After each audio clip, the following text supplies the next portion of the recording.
குதிரையை வண்டியில பூட்டி தேராக்கி அதையும் போர்க்களத்தில் ஒரு கருவியாக்கி தேர்ப்படை வந்தது. அது இங்கே வாகை திணையில தான் பார்க்கிறோம். அது வரைக்கும் தேர்ப்படை எங்க பார்க்க முடியாது. முன்பேறு குறவை பின்பேறு குறவை எல்லாம் வாகையிலே பார்க்கிறோம். எனவே நான் சொன்னது போல 30,000 ஆண்டு கால பதிவை, தமிழருடைய வாழ்க்கையை, ஒழுக்கத்தை பதிவு செய்திருப்பதுதான் புறத்திணையல்.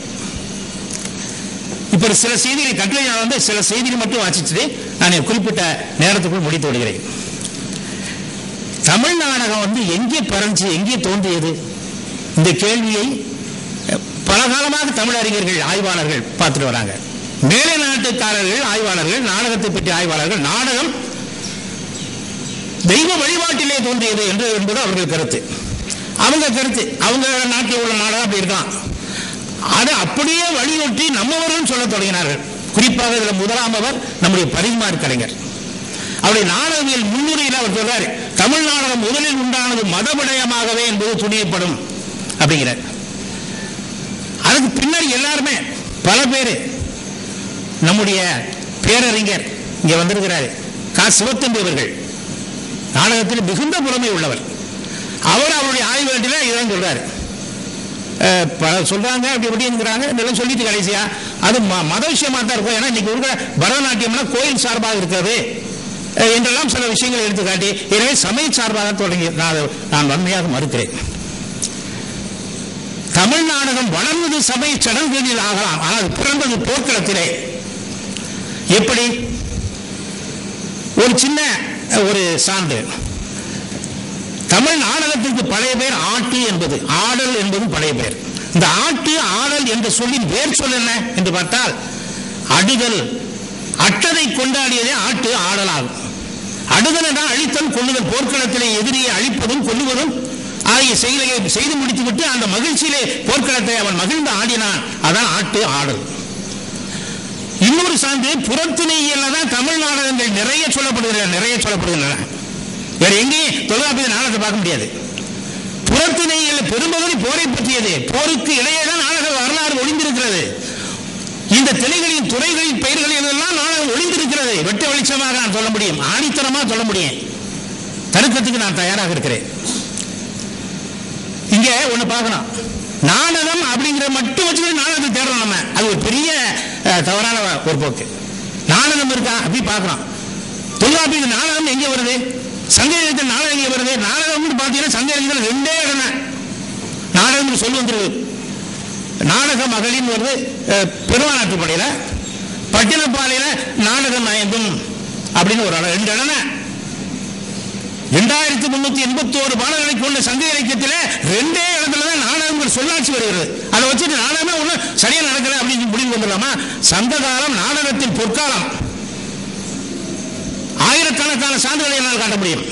அதே மாதிரி தொல்காப்பியத்தில் நாடகம் தேரம்னா அகத்தினை எல்லாம் ஒன்று நாடக வழக்கினும் உலகியல் வழக்கினும் அது ஒரு இடம். அதுக்கு பார்த்தா ஒரே ஆசிரியர் நாடக வழக்குன்னா இந்த நாடக கூத்து அப்படிங்கிற அர்த்தத்தில் சொல்லலாம். நச்சனாரியர்கள் அது புனைந்துரை வகை அப்படிங்கிறாரு. இவரும் சுமைபல வருமானம் ஓரெழுத்து தொகுத்து கூறுதல் இன்னொரு மாதிரி இளம்புற சொல்ற நாடகம் டிராமாங்கிற சென்ஸ் எடுத்துக்க மாட்டேங்கிறாங்க ஒரே ஆசிரியர்கள். இன்னொன்று பொருளியல்ல நாட்டிய மரபுன்னு ஒரு தொடர்பு வருகிறது. அது யாருமே கண்டுக்க மாட்டேங்கிறாங்க. நாட்டிய மரபின் நெஞ்சுகொழி நல்லது காட்டலாக பொருளை என்ப அப்படின்னு ஒரு நாட்டிய மரபு நாடக மரபு தான். அதாவது அழகுனா என்ன அப்படிங்கிற பத்தி சொல்லுகிற போது எழில் என்பதை பருப்பொருளாக காட்ட முடியாது. நாடகத்தில் இப்படி அபிநயத்தால் காட்டுகிறார்களோ அது போல காட்ட முடியும். அது காட்டலாக பருப்பொருளாக காட்ட முடியாத பொருள் என்று சொல்லுகிற போது பொருள் இல்லை. நாடக மரபின் என்பது நாடக மரபு உவமையாக சுட்டப்பட்டிருக்கிறது.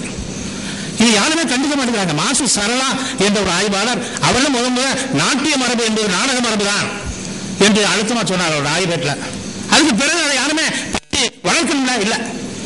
இன்னொன்று நான் சொல்லிக் கொள்கிறேன், தொல்காப்பியர் காலத்தில் நாடகம் என்பது இன்னொரு சொல்லால் குறிப்பிட்டிருக்கப்பட வேண்டும்.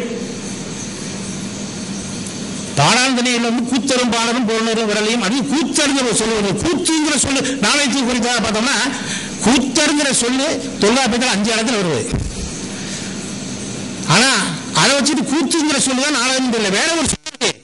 நம்ம சில சொற்களை விட்டுட்டு தும்ப விட்டு வாழ பிடிக்கிறோம். சங்க இலக்கியத்தில் நான் இந்த அரங்கத்தில் ஒன்று சொல்லிக் கொடுக்கிறேன். பேரறிஞர்கள்லாம் வந்திருக்காங்க. அவங்க திடீர்னு எந்திரிச்சு வெளியே போறவங்கள அந்த கருத்து சொல்ற. சங்க இலக்கியத்தில் ஒரு புதிய தகவல், இதுகாரும் உரையாசிரியர் சொல்லாத ஒரு செய்தி. நான் என்னுடைய ஆய்வேட்டும் சொல்லல, ஆனா அரங்கேற்ற ஆராய்ச்சின்னு எழுதிய புத்தகத்தில் குறிப்பிட்டிருக்கேன். அது கூட விவரமா சொல்லல.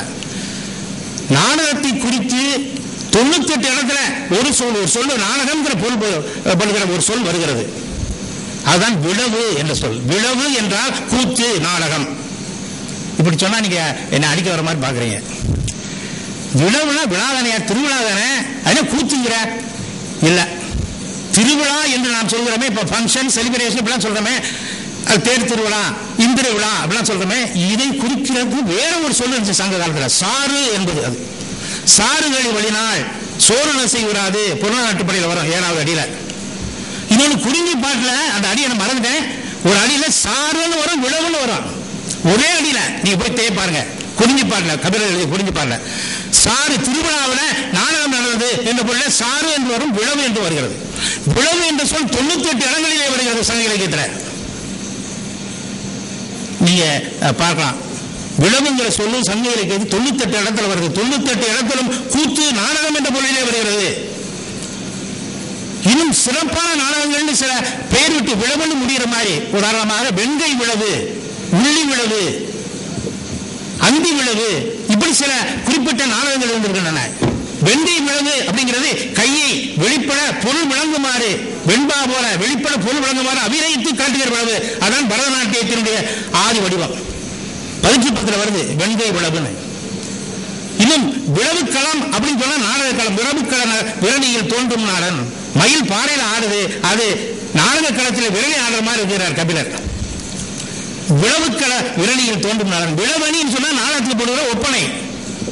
விழவுங்கிற நாடகம் தயவு செஞ்சு இது உரையாசிரியர் யாருன்னு சொல்ல, விழவுனா திருவிழா என்றுதான் எழுதியிருந்தார் எல்லா உரையாசிரியர்களும்.